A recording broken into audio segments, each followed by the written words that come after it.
Hello, TS मुर्तू जी बोल रहे हैं? हाँ, मैं मूर्ति बात कर रहा हूँ, बताइए। सर, आशुतोष त्रिपाठी बोल रहा था, आईपीएस एनटीआरओ से।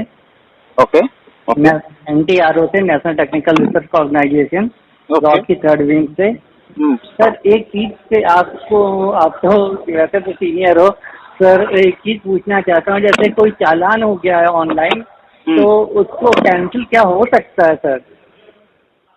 कैंसिल हो सकता है, लेकिन एक जेन्युइन रीजन होना चाहिए कैंसिल होने के लिए। नहीं, जेन्युइन रीजन है, क्योंकि मतलब एक तो मेरे फ्रेंड की मतलब वाइफ गाड़ी ड्राइव करी लखनऊ में। मैं आपसे फिर से बात करूं आधे घंटे बाद? ठीक ठीक ठीक ठीक, okay okay okay sir. Hello hello hello. हाँ सर, आशुतोष बोल रहा था, अभी आपसे बात हुई थी। हाँ हाँ आशुतोष जी बताइए। आप क्या, आपका पद क्या है? अभी मैं वो उस वक्त सुन नहीं पाया। अच्छा, okay okay. I am an IPS in NTRO, okay, national technical research organisation. हाँ, मतलब which batch do you belong to Ashutosh ji? Sir, इस कम्प्लीटली ही वो आईपीएस का तो बिल्कुल टैग हट चुका है सर, है ना। मेरे लिए इसका बना हुआ है, क्या कहते हैं, एनटीआरओ का technical director. Okay okay, wonderful. अभी कहाँ पे स्थित है आप? सर, अभी कानपुर आया हुआ हूँ, क्योंकि मेरे पैर में ऑपरेशन के दौरान असाइनमेंट के इंजरी हो गई थी मेरे पैर में काफी ज्यादा। Okay, wonderful. बुलेट से तो मेरे को तो let's do one thing, would be great, क्योंकि कानपुर में है आप। क्या हम लोग 5 या 6 बजे मिल सकते हैं? उस वक्त आप बता सकते हैं कि क्या इश्यू है, कैसे है इसको डील करना है। आज ही का, आज या कल का, कभी भी आप आ सकते हैं। चलिए सर, ठीक है, कल मैं आ सकता हूँ, कोई दिक्कत नहीं। हाँ, कल कौन से समय पे आना चाहते हैं बताइए। सर, आप बता लीजिए, यू आर सीनियर सर, आप बताइए। आप करीब 12, 12:30 बजे आ जाइए सुबह। ठीक है, ठीक सर, ठीक है ना सर। इशू केवल इतना है सर, केवल एक उनका है, क्या कहते हैं, नहीं, आई नो, बट फ्रैटर्निटी का है। आप तो आई डोंट ऐसे फोन पे बात कर रहे। अच्छा होगा कि आपको कुछ कॉफी वगैरह पिला देंगे हम, और फिर डिस्कस करेंगे। ठीक है सर, ठीक है, ठीक। Hello Muthu sir, good evening. Good evening, बताइए। आशुतोष त्रिपाठी बोल रहा था। हाँ, मैं कल के लिए बताया था ना आपको। हाँ, नहीं सर, आपने बताया तो था कल के लिए। हमने अब बताया नहीं था कि पैर में इंजरी हो रखी है मेरे, आपको बताया था लेग में। हेलो, हाँ, बताइए, सुन रहा हूँ। है ना, तो लेग में इंजरी हो रखी है ना, तो क्या कहते हैं, अभी मैं डॉक्टर ही के यहाँ से दिखा के आ रहा हूँ। तो मैंने पूछा भी, क्या कहते हैं, कि अभी चल सकता हूँ कि नहीं चल सकता हूँ, तो उन्होंने इसी साफ मना ही कर दिया कि अभी आप चल नहीं सकते हो, कम से कम 30 to 40 डेज कम से कम अभी थोड़ा सा अवॉइड कीजिए चलने को बिल्कुल। तो अब ये है कि या तो मैं आपसे 30 डेज बाद आके मिल लेता हूँ, है ना, तो तब तक मतलब वेट रुका रहेगा, कोई दिक्कत तो नहीं होगी? अरे कोई प्रॉब्लम नहीं, कोई इश्यू नहीं। आप आइए, जब मिलना है तब मिल लीजिए, कोई इश्यू नहीं है। या आप हमें लोकेशन भेज दीजिए, ऐसा कोई अरे जूनियर को मिलने कोई इश्यू नहीं है। उनका कहाँ पे है, कहाँ स्थित है आपका घर? श्यामनगर। ओके, तो वहाँ पे मिल लेंगे। ऐसे ही हम तो आते रहते हैं उस तरफ, तो पर्सनली ऐसे ही।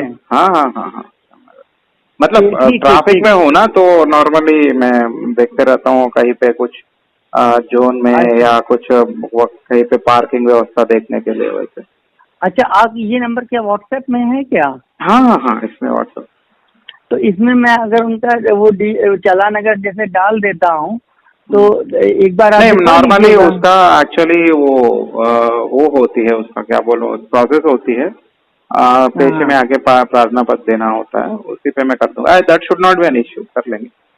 तो आप एक बार वो प्रार्थना पत्र अगर आप दे देंगे तो दैट शुड बी ठीक, ओके, समझ गया। ठीक है, फिर हम लोग मिलते हैं जल्दी। 4 व्हीलर मंगवा लीजिए, उससे आ जाइए, सो दैट आराम से। 4 व्हीलर तो है सर, है ना। एक्चुअली मेरे जो वो होती है नी के बिल्कुल एकदम एल्बो, उसमें कुछ बुलेट लगी थी 3 जगह से, तो 1.5 mm के 3 गैप हुए थे, छोटे गैप नहीं हुए थे। मैं आपको एक्सरे भेज सकता हूँ, छोटे गैस नहीं है, नहीं, उसमें मुझे क्या भेजना है, कैन अंडरस्टैंड। तो ठीक है, तो मैं खुद कभी आ जाता हूँ बीच में, है ना। अगर नहीं आप अगर नहीं ऐसा कर सकते तो क्या कहते हैं, मैं फिर आपके पास फिर इतना मेरे को थोड़ा सा इंश्योर अगर कर देते अगर आप कि 32 लेयर्स में अगर कुछ नहीं होगा तो मैं आपके बाद आके मिल लूंगा कि मुझे ठीक है, वो चलान वो भेज दीजिए, मैं देखता हूँ, लेट मी सी अगर कुछ। ठीक, ओके सर, ठीक है। हेलो, थैंक यू, आपने फोन रिसीव कर लिया। आशुतोष त्रिपाठी यार। हाँ आशुतोष जी बताइए। आपने कोई ऑनलाइन मेरे लिए बुकेस वगैरह कुछ ऑर्डर किया था क्या सर? नहीं ऑनलाइन नहीं, एक्चुअली हमने बोला था कि एक बुके आपके लिए, क्योंकि आप इंजर्ड थे, तो एक बुके आपके लिए भेजने के लिए। एक ब्लॉसम्स बोल के है, चकेरी नहीं है सर। पहले क्योंकि फोन वीवीआईपी के लिए मेरा आईफोन ओपन रहता है हमेशा, तो कहीं कॉल अननोन नंबर से आ रहा होगा चकेरी थाने से। तो अब जब मैंने कॉल बैक किया तो वो कोई होमगार्ड बोल रहा है कि सर उन्होंने मिलाया था, दीवान जी ने, कुछ अर्जेंट वर्क था, पता नहीं कुछ काम था। ठीक, सेकंड एक्चुअली वही हमने बोला कि एक गार्ड को कि जाके सर को दीजिए, सर इंजर्ड। फिर एक सेकंड कॉल आई तो उसने बोला कि सर मुझे रेटिंग चाहिए होती। मैंने उसे अपना एड्रेस भी बताया कि आप हरियर धाम तक आ जाओ, मैं किसी को भेज देता हूँ। तो बोला सर 15 से 20 मिनट डिलीवरी लगती है ना, तो मुझे पॉइंट अच्छे मिल जाते हैं। मैंने कहा आप आ जाओ, क्या कहते हैं कि मैं वहाँ तक किसी को भेज सकता हूँ मेन रोड तक, और वो फेमस जगह है। ठीक है, आप भेज दीजिए जैसे भी हो, ठीक है, कोई बात नहीं। बस हम सोचे थे कि अरे जूनियर है तो इंजर्ड है, तो इतना तो मतलब कि एक चीज और आपसे कहूँगा, है ना, कि तो थैंक यू, है ना। आपसे बहुत जल्दी मुलाकात करूंगा। अगर आज डॉक्टर ने नहीं मना किया होता तो मैं कल जरूर आपसे मिलता आके। ठीक। बिकॉज आपने इतना सोचा मेरे लिए, क्योंकि आज कोई सोचता नहीं है इतना, तो आपने इतना, है ना, एज यू थिंक, है ना, आई नेवर फॉरगेट इट। ठीक है, थोड़ा मैं मीटिंग चल रहा है तो फिर okay, thank you ji sir. दिनांक 16 तारीख को, इसी महीने 16 तारीख को एक मुझे सुबह करीब 11:30 बजे एक कॉल आया था, आशुतोष त्रिपाठी नामक। तो उन्होंने अपने आप को आईपीएस बताया और NTRO, national training research organisation में काम करते हुए बताया, और एक पर्टिकुलर चालान को निरस्त करने के लिए बात हो रही थी।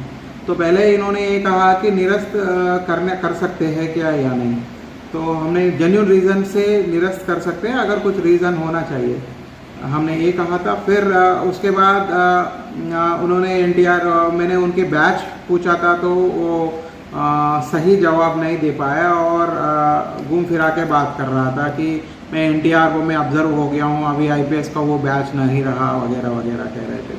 तो मुझे शक आया था। फिर उनके कॉल लगातार 2-3 बार आए थे, शाम को भी आया था। तो हमने पूछा था कि आपके घर कहाँ पे है, हम बुके भिजवाएंगे वगैरह बात करते हुए। तो उन्होंने घर का पता भी ठीक नहीं बोला था और बोला कि आप नहीं आ पाओगे, आप आओगे तो फिर अच्छा नहीं लगेगा, क्योंकि मैं लेट के बात करूँगा, क्योंकि मेरे पैर में 3 गोली लगी है, 1.5 mm का गोली लगने की बात कर रहे थे वो। तो उससे और भी शक बढ़ती गई है। तो उसी पे हमने संबंधित, फिर उनका जो सीडीआर डिटेल्स हमने निकलवाया है, उनके लोकेशन से ये पता चला, वो तो कह रहे थे कि वो स्थित है चकेरी में, लेकिन लोकेशन उनका नौबस्ता में आया। तो हमने तुरंत अपने क्राइम टीम और नौबस्ता थाने को इन्फॉर्म किया, थाने के तो उसी दिन उनके घर पहुँचे हैं और उसमें कार्रवाई हुई है। उसमें ये पता चला उनके कुछ फर्जी डॉक्यूमेंट्स वो भी मिले थे। फिर उनके मोबाइल भी हमने, एक एप्पल आईफोन मोबाइल थी उनके पास, उसका भी हमने लिया था। फिर इसी आधार पे हमने इनको आज अरेस्ट किया है। सर ये मूल निवासी जो है ये कानपुर के ही रहने वाले हैं या कहीं बाहर से? इसका विधिक कार्रवाई हुई, इसका डिटेल्स तो आपको डीसीपी क्राइम साहब ज़्यादातर दे पाएंगे। लेकिन इनके ऊपर शक कैसे आया, कैसे उनको पकड़ा, क्योंकि उस दिन मैं भी था और इस पर जो कार्रवाई हो रही है वो आप डीसीपी क्राइम साहब से। Thank you.